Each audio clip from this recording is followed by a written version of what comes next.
Well, we've reported regularly on the frightening level of violence perpetrated by Mexico's drug gangs, making vast profits smuggling narcotics into the United States. Now, the president of Mexico, Felipe Calderón, says the huge sums of cash have corrupted some U.S. government officials. He says they've contributed indirectly to the rising death toll from the drug war. Tons of cocaine are trafficked across the border each year, much of it through the city of Ciudad Juárez. This is a city under military occupation for its own good.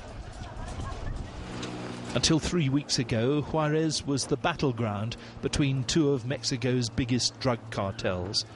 But now the army's sent in reinforcements and the violence has dropped by 70%.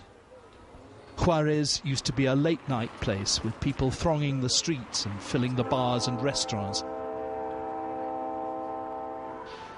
But at the Good Time Bar, times aren't so good. Only a few die-hard regulars are in tonight.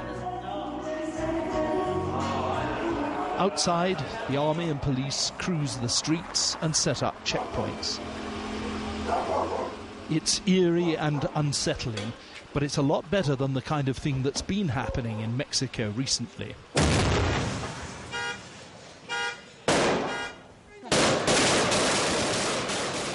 The Sinaloa cartel from Mexico's Pacific coast is trying to muscle in on the local drugs lords in Juárez, who control the smuggling routes across the American border. The fighting has quietened down now a bit, but the police are still caught in the middle. And at the Juárez morgue, it's business almost as usual. This is the latest arrival. And these have all been murdered? Right here, yes. We have some more in the refrigerator.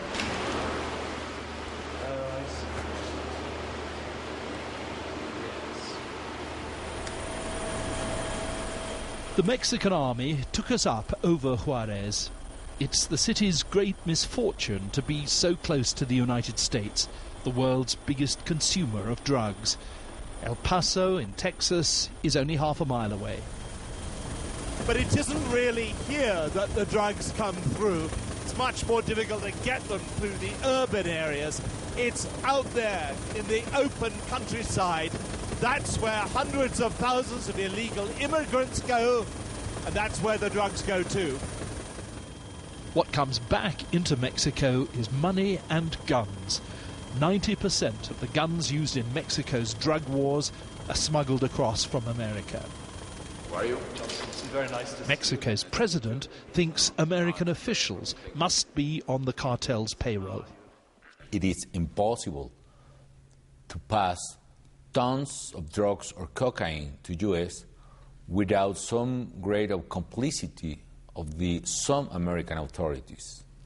There is traffic in Mexico because there is corruption in Mexico, and that is true.